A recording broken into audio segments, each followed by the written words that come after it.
Good morning mga kawaiti. Ayan. Dito po tayo sa aking terrace. Marami akong mahilig po akong magtatanim. No, pangarap ko magkaroon ng yung maliit lang na space na pwedeng taniman ng mga kung ano-ano. Lalo na yung mga gulay-gulay sana, kaso lang wala eh. Kaya puro halaman lang talaga to. May mga konting pang sa luto, pang halo. So meron ako din sa taas. Kaso lang muulan ngayon. Kaya dito lang muna tayo sa baba. Tapos sa sa may harapan ko, magkabilang side, ayan, nagtatanim din po ako para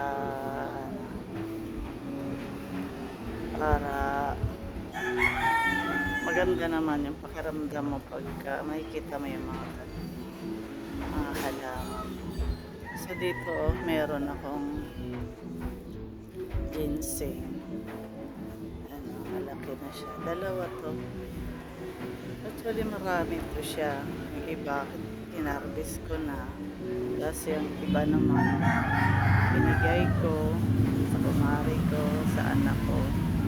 Kasi may sarili na rin ang anak ko. Tapos eto, mahilig ako sa mga orchids. Eto, oregano. Yan, mga halaman, mga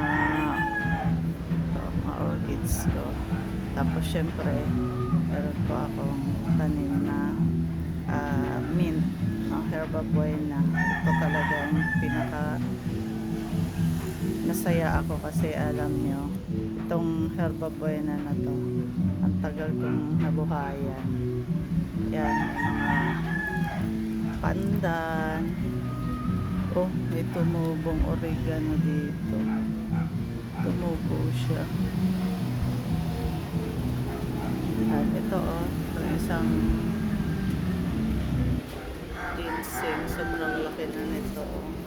Hindi ko siya makuha kasi naantay ko siya na sana namulaklak siya, diba? Pag namulaklak ko kasi yan, magkakaroon siya ng seedling. Kaso lang, hindi ko minsan namamalayan kung saan siya tumutubo dahil nga paso-paso lang ito. Kung minsan siguro akala ko damo.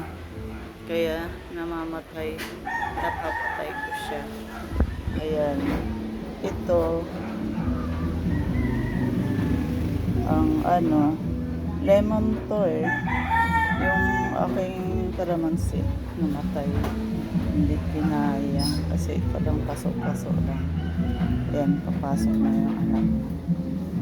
Pasok na siya.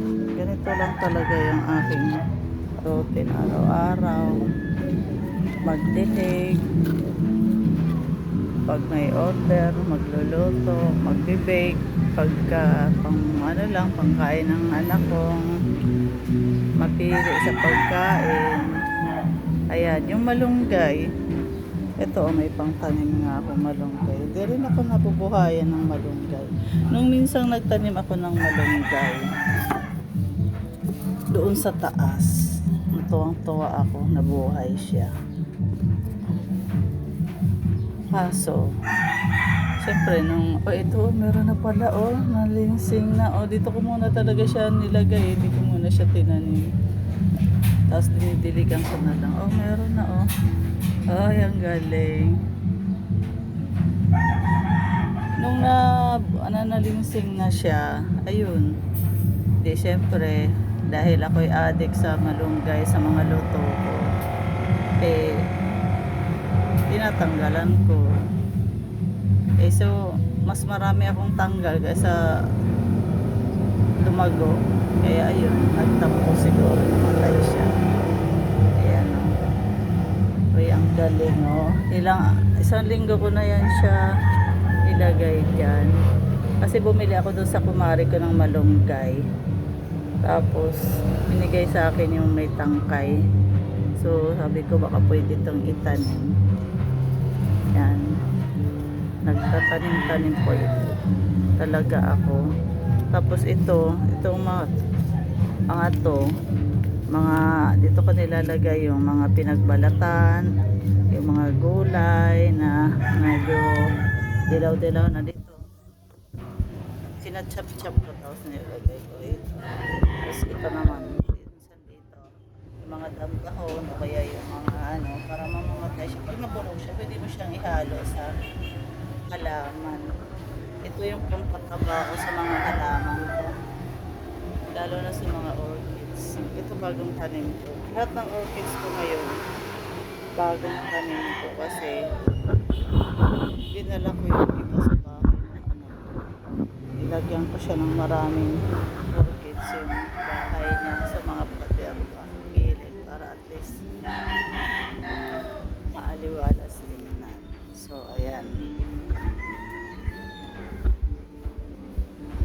Kayo, may mga tanim-tanim po ba kayo? Nang swerte talaga pag ako nakapanood ng mayroong mga tanim-tanim. Kahit dalawang dipa nga lang eh. Masaya na siguro talaga ako. Ayan. Mulaklak na siya. Lahat ng mga orchids ko na mulaklak yan. Ito lang, kulay dilaw lang halos ito. Tapos ito lang yung white. Ayan. White orchids. So, yung iba matanda na. Minsan hindi ko na ito naasikaso. Nabisi ako. Nung nagpagawa yung anak ko ng bahay, ako yung tao doon. Kaya matagal ko itong napabayaan talaga yung mga halaman ko. Mga dito lang sa mga ganitong Wilkins lang. Nangihingi lang ako ng mga pwede kong paglagyan. So, ayan guys. Mga kawaiti. Ayan na. So, eto magtatanggal muna ako ng mga sinampay ko.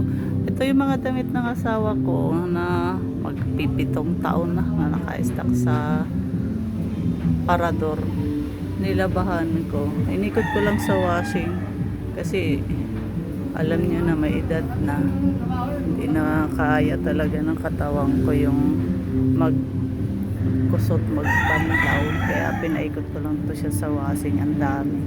Ayan, kaya kukunin ko po muna yan.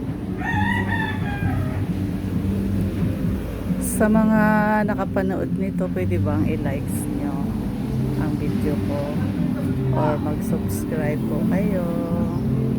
Ayan. Marami pong salamat sa panonood. Ingat po kayo palagi. God bless po.